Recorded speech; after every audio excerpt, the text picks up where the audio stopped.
Welcome everybody, and good morning. Thank you all for being here. Today, I'll be talking to you all about my capstone project titled Interplanetary Harmonics. So, who am I? My name is Carmen Talento. I'm, of course, in BXA. My concentrations are physics and music performance. I didn't want to pick between the two subjects that I've always had a passion for. And because of that, I really wanted my capstone to reflect that. I wanted to make a project that kind of has both of those subjects present. I was thinking about it for a long time, of how do I combine these two subjects? Of course, there's the natural way, but I didn't want to do the natural way. I wanted to incorporate space also into it. And I finally was inspired when watching this YouTube video, which I won't play during this presentation. It's about the same length as this presentation. But at the final slide, I do have a QR code if anybody wants to watch that yourselves later. But in this video, Hank Green was talking about how the Mars rover Perseverance has some microphones on it. And the microphones picked up some audio from just some things happening. Mars has an atmosphere, so things happen naturally the way they do, at least kind of here on Earth. So the microphone picked some noise up and heard some physical phenomena called acoustic dispersion.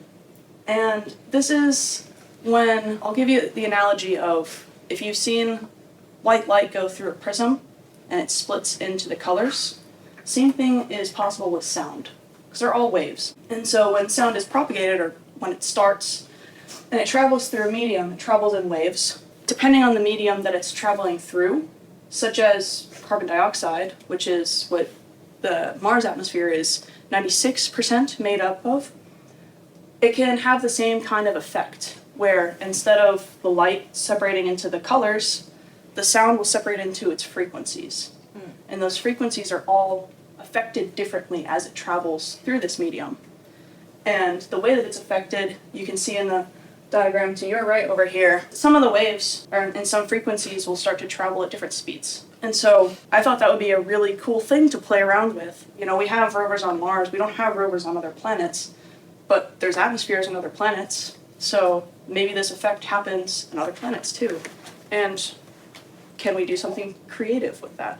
That brought me to the concept of this project, which was to create a computer program that could simulate these effects and bring that kind of experience of what it's like to listen to sound and more so music on other planets.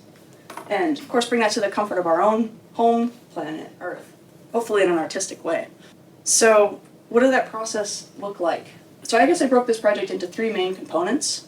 The first was, of course, researching the physics, what actually mathematically is involved in describing this phenomenon. And then I had to learn how to program using a language that I was previously unfamiliar with, which is Max, and Kyle helped me out a lot with that one. And I also watched all of the Twisted Signals lecture videos online, which were my starting point, and I used Kyle's expertise to finish. Then, of course, it was the production itself. Kind of, okay, I learned the language, now how do I make it do what I want it to do? And how do I make it user-friendly? So the complicated stuff. The physics was definitely the most difficult part of this whole process, and it kind of ended up boiling down to these four main equations. And honestly, this is more like two equations, where two of them are subsets of the one. So this equation here is an equation for the speed of sound dependent on frequency. Very simple looking at first glance, but this coefficient is the speed of sound if there was no effect, times some things. B is its own thing. B is a constant that is dependent on a bunch of different things that are specific to the gas or the medium that the sound is traveling through, including just some constants of nature, which are these: temperature, density, molar mass of the gas, and then the speed of sound also, which has its own dependencies. Similarly, the specific heat ratio, which is specific to the gas, constant of nature, temperature, and molar mass as well. All of these kind of boil down to doing the research and figuring out, which luckily has been done and I didn't need to do any experimentation, but figuring out what these constants are for each of the gases, sometimes splitting it up into the ratios that the atmosphere is made out of. Some of them could be estimated to be, Mars is, we'll say it's all carbon dioxide, even though it's like 3% not, but it's not big enough of a difference, at least in the order of magnitude. So I kind of left that part out, but some other atmospheres don't have that nice of a ratio. So that added some more complexity to this. But yeah, and then ultimately, what we could do with that is if you have the speed of sound both before the effect and after the effect, you can subtract them and get a ratio, multiply it by the distance you are away from the source of the sound, and you get a time. For our purposes, we use that as a time delay, so that you can actually put that into terms that Max can understand, and therefore terms that we can perceive as humans.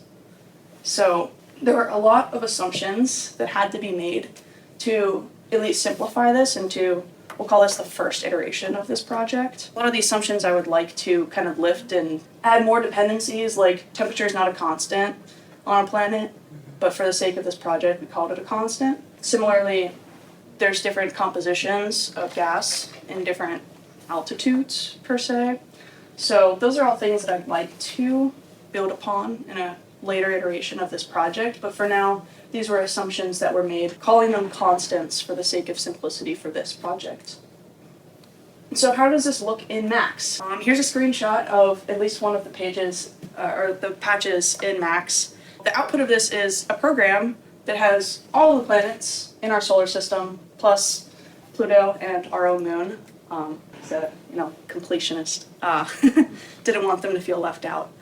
And you can choose, as the user, you can choose one, and then all the effects, all the constants from whatever the atmosphere or lack of on that planet is put in through the program, and you'll hear what that sounds like. And how exactly does this work?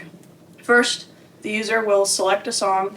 We've set it up so that you can go straight into Spotify and listen to any song that you want to. You just have to kind of reroute your audio settings on your computer, but it did that for us already for today.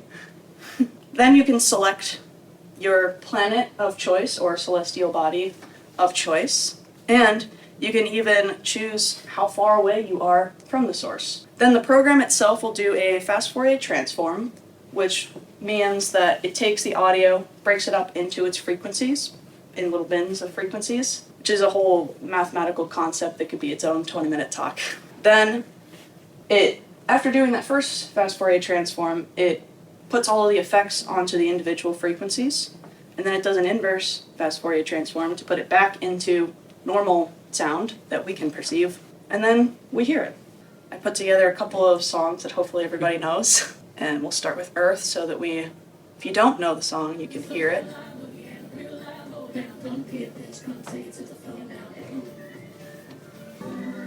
So here's Mars, for example, which is known to have a larger effect than other planets.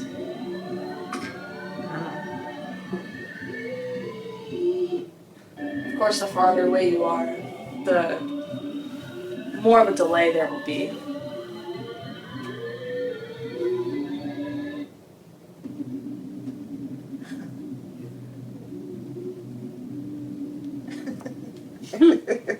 Plot twist, Mercury doesn't have an atmosphere, so you're not going to hear anything.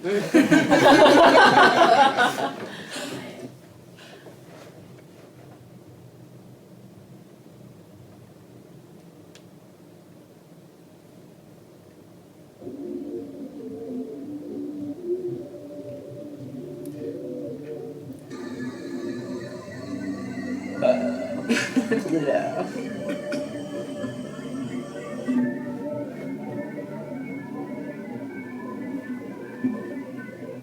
Moon also doesn't have an atmosphere. I think I hit them all at this point. And of course, as I mentioned earlier, a lot of assumptions were made in this process. So while that shows an idea of the effect, it's not going to be 100% accurate. And it's something I would like to work towards because, of course, every project has a due date, but it's never really done. So some of the things that I would like to continue with this project is to, of course, make less assumptions. The distance slider only has an effect of just how long that delay is. It doesn't actually show any like sound decay. Of course, you don't hear things like a mile away, really. Maybe like fireworks are really loud. So adding that kind of a delay or muffling, maybe some absorption, depending on like the soil, which is something that was mentioned by a friend early in this process. Structures around you can absorb sound. The things I mentioned earlier, like temperature, density, altitude, dependence in these, could be a fun thing to add. And then on top of the assumptions, I'd also like to really add some more ways for people to use this.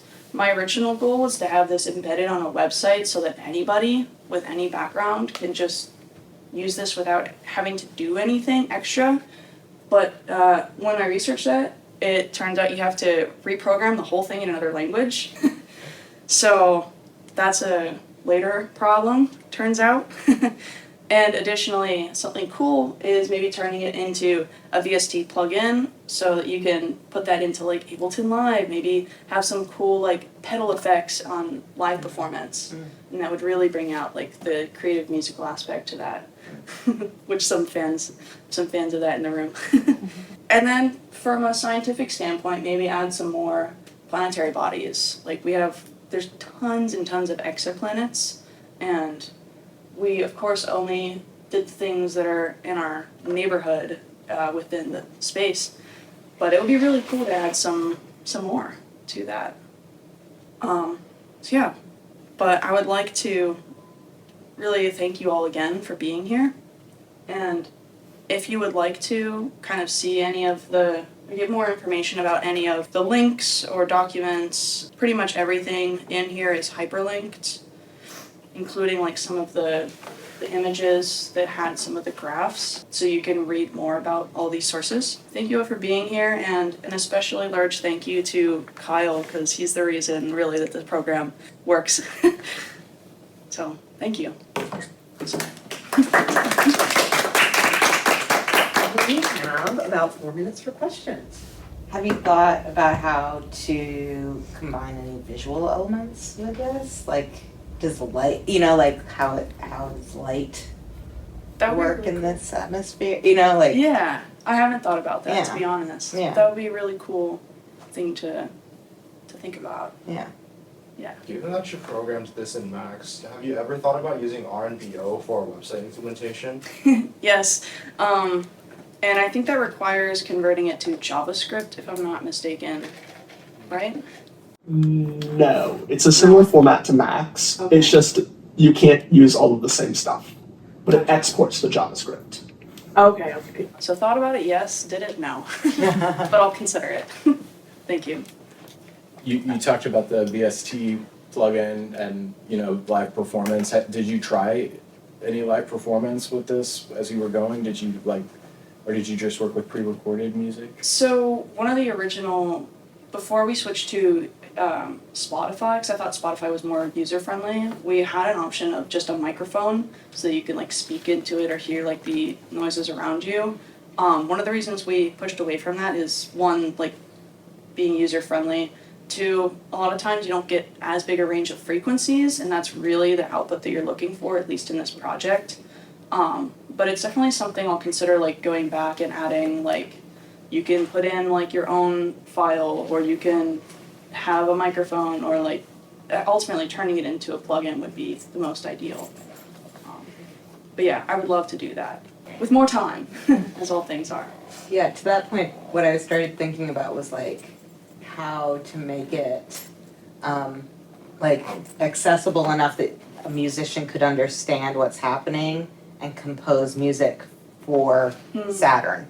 To think in that way of listening, because obviously we think in the way of earthbound listening, and we compose for that. Yeah. And what would it be to compose for Mars? Yeah, no, that's actually a really great thing that you bring up. That was an original idea that I had that I decided was too difficult for my own abilities. Mm-hmm. Composing is not a strong skill of mine. Mm-hmm. But yeah, no, that's Mm-hmm. really cool.